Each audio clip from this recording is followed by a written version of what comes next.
আমাদের জাতীয় ফল কিন্তু কাঁঠাল, আর সেটাই আমি খাবো। আর মাছের রাজা ইলিশ, সেটাও খেয়ে থাকি।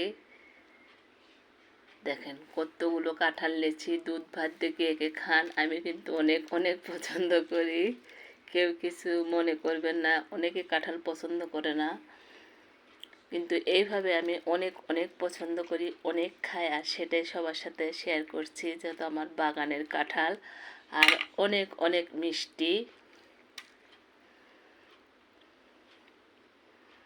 বিসমিল্লা বলে খায়, আর আপনারা দেখেন। বিসমিল্লা।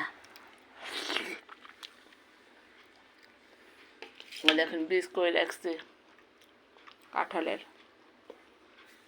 কোন নাড়ে চলে গেছে। কাঁঠাল আর কি যারা ভালোবেসে পছন্দ করে খায়, যদি হজম করতে পারেন অনেক ভালো, আর হজম যদি না করতে পারেন তাহলে অনেক ক্ষতি। তারপরেও খাচ্ছি, হাজব্যান্ড বলতেছে খাও, সামলাতে পারবা তো? পারবো। সবাই দোয়া করবেন, আর এভাবে খেয়ে দেখবেন অনেক মজা, অনেক অনেক মজা। ভালো থাকেন সবাই।